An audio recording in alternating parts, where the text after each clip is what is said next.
તો વાત કરીએ ગીર સોમનાથની તો સોમનાથમાં પાથેશ્વર શિવલિંગનું મહાપૂજન કરવામાં આવ્યું। સમુદ્ર તટે પાથેશ્વર શિવલિંગનું મહાપૂજન કરવામાં આવ્યું ત્યારે સમુદ્રના તટ પાથેશ્વર મહાપૂજનનું ત્રીજું વર્ષ આહિર સમાજ પાથેશ્વર પૂજનમાં જોડાયા હતા, જ્યાં ટ્રસ્ટ દ્વારા માત્ર 251 રૂપિયામાં પાથેશ્વર પૂજનનો લાભ છે।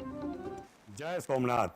મહાશિવરાત્રિના પાવન પર્વે વહેલી સવારે 4 વાગ્યાથી જ આજે ભક્તોની ભીડ ભગવાન સોમનાથજીના દર્શન માટે ઉમટી છે। ત્યારે સોમનાથ ટ્રસ્ટ દ્વારા આજે વહેલી સવારે 4 વાગે મંદિર દર્શન માટે ખોલવામાં આવ્યું છે।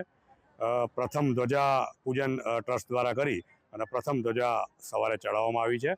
ભગવાનના આજે મહાશિવરાત્રિના વિશેષ પર્વે ભગવાનની પાલખી યાત્રા પણ મંદિર પરિસરમાં આજે કાઢવામાં આવી હતી, તેમજ ભગવાનને વિશેષ પાગનું પૂજન કરી અને ભગવાનને આજે પાગ ચડાવવામાં આવશે। ખાસ કરીને જ્યારે આજે મહાશિવરાત્રિના પર્વે સોમનાથ ટ્રસ્ટ દ્વારા છેલ્લા 2 વર્ષથી જે પાર્થિવ પૂજન સમુદ્ર કિનારે કરવામાં આવે છે, એમાં પણ 2000થી વધારે યજમાનો દ્વારા આ પાર્થિવ પૂજન નોંધાવવામાં આવ્યું હતું અને લગભગ 3500થી વધારે લોકો આજે આ પૂજામાં જોડાયા હતા।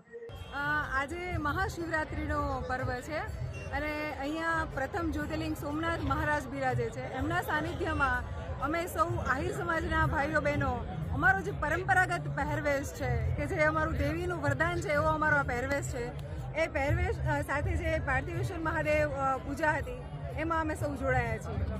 દરેક સમાજ એવું કહેવાય છે કે જે સમાજ એનો ઇતિહાસ ભૂલી જાય છે એ સમાજ નાશ પામે છે, એટલે અમને જે મહારાજ હતો ત્યાંથી આ પ્રેરણા મળી અને અમે જ્યારે પણ પ્રસંગ મળે ત્યારે અમારું જે આહિરોનું સંસ્કૃતિ છે, અમારું જે કલ્ચર છે એ અમારી આવનાર પેઢીઓમાં જીવંત થાય એના માટે ઉદાહરણ પૂરું પાડી શકીએ